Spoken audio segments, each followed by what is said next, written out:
Hola amigos, hoy es miércoles 5 de junio de 2024.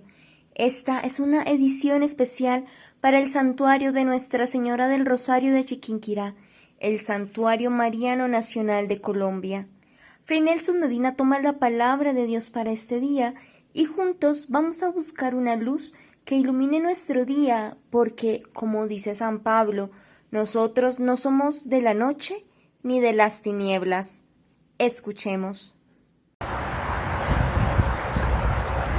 Hermanos, después de escuchar durante algunos días textos de la segunda carta del apóstol San Pedro, seguimos con cartas del Nuevo Testamento en la primera lectura de hoy.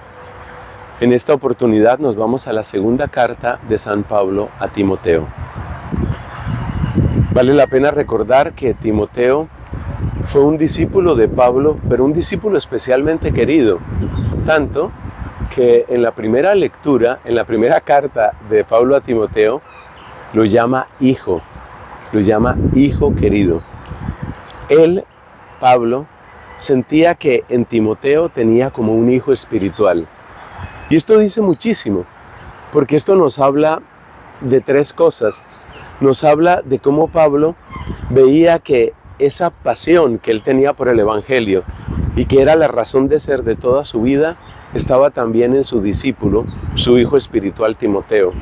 Es decir, lo veía así, apasionado por el Evangelio, lo veía fascinado por la misma causa que estaba en el corazón de Pablo, como un padre que se siente orgulloso de ver que su hijo está haciendo las cosas bien.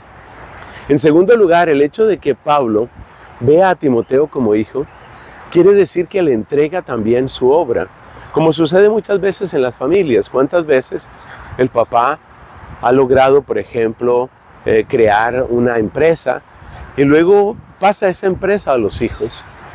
Pero aquí no se trata de cualquier empresa, se trata de la empresa del Evangelio. Es decir, Pablo siente que Timoteo es adecuado sucesor en esa obra del Evangelio, que que Timoteo está listo para asumir esa clase de responsabilidades. Y en tercer lugar, el hecho de que sea hijo también tiene que ver con la confianza. Hay cosas que son como de familia, ¿no? Hay cosas que solo las hablan los papás con los hijos. Y por eso estas dos cartas de Pablo a Timoteo son auténticos tesoros, porque contienen esa clase de confidencias, esa clase de palabras de cercanía y de confianza que muchas veces solo encontraremos entre padres e hijos. Bueno, con esa introducción espero que nos animemos a estar particularmente atentos para escuchar los textos de esta segunda carta de Pablo a Timoteo.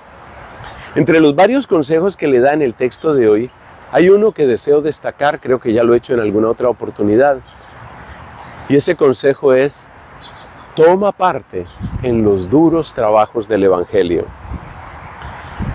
Y bueno, como yo también estoy en la evangelización, por el ministerio sacerdotal y por mi vocación dominicana, entonces me interesa mucho eso. Y reflexionando un poco sobre este texto me ponía a pensar cuáles son esos duros trabajos del Evangelio. ¿En qué consiste eso? Lo más fácil, por supuesto, lo más inmediato, tal vez no lo más fácil, pero lo más inmediato es que recordemos aquí a los mártires. Hace poco estábamos celebrando a Carlos Luanga y sus compañeros, que por no seguir las perversiones sexuales que estaban en boga en su país en ese momento, pues fueron aprisionados, maltratados y finalmente quemados vivos. Una cosa espantosa. Eso es participar de los duros trabajos del Evangelio. Es decir, morir así por Cristo es algo muy duro. Y tenemos que recordar en este momento a tantos cristianos que están padeciendo persecución. No se nos olvide que en algunos de nuestros países en América tenemos el caso de gobiernos que han perseguido a los sacerdotes, a los obispos. Yo tengo que recordar aquí el caso de Monseñor Rolando Álvarez en Nicaragua, que fue encarcelado, que se le levantaron cargos, luego se le acusó, se le condenó para más de 20 años de prisión Y finalmente, bueno, digamos que parece un poco menos grave, pero no deja de ser terrible, pues fue desterrado, fue sacado de su propio país, fue sacado de su diócesis, fue alejado de su rebaño. Esos son los duros trabajos del Evangelio. Ese es como un nivel, pero tengamos presente que todo el que quiera ser fiel a Dios va a tener que hacer parte de estos mismos maltratos, de distintas maneras.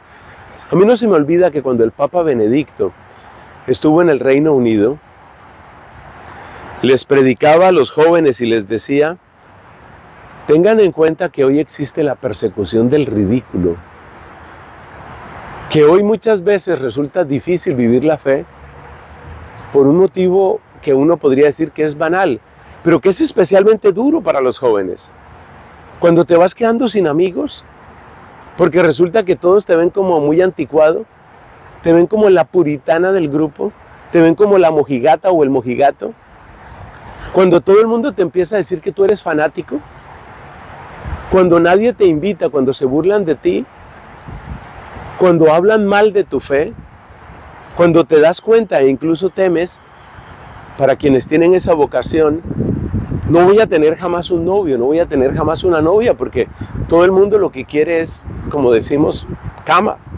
Lo único que quieren es sexo. Entonces un católico, una católica que tenga una convicción en estos temas afectivos, pues va a tener parte en los duros trabajos del Evangelio. Porque va a tener que preguntarse muchas veces: oye, ¿qué pasa conmigo? ¿Soy demasiado feo? ¿Soy demasiado fea? ¿Por qué nadie se interesa por mí? Y muchas veces lo único que está sucediendo es que tú estás queriendo vivir el Evangelio. Y el Evangelio no es amado por muchas personas. El Evangelio es rechazado por muchas personas. El Evangelio es detestado por muchas personas. Entonces los que detestan el Evangelio detestan a los que quieren o queremos vivir el Evangelio. Yo no quiero dármelas aquí de mártir de ninguna manera, pero la realidad es la que es. Y lo cierto del caso es que el que quiera vivir el Evangelio se va a enfrentar con esto que estamos diciendo. Hay exclusión, hay burla, hay segregación. Incluso en algunos casos hay pérdidas muy grandes. Y quiero citar solamente un ejemplo. Piensa en lo que sucedió también en el Reino Unido con el tema de las agencias de adopción católicas. Básicamente lo que les dijo la corona británica fue: o ustedes admiten adopción por parte de parejas del mismo sexo, o les toca cerrar todo. Así de sencillo. Con lo que eso implica, no solamente en términos económicos o sociales, sino con lo que eso implica en términos de dolor del corazón por un servicio que se estaba prestando.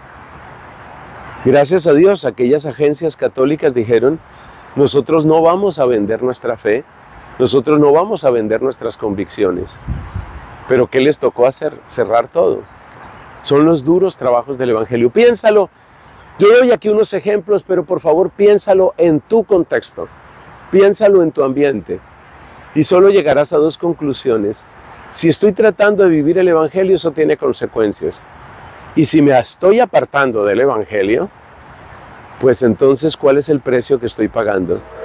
Porque o le pago un precio al mundo por ser cristiano, o le pago un precio a la eternidad por dejar de serlo. Piénsalo y que Dios te ayude a tomar la mejor decisión. Amén. Hola, soy Fray Nelson y este mensaje es para recordarte que te suscribas y te unas a mi canal. Vamos a difundir evangelización católica. Que Dios te bendiga.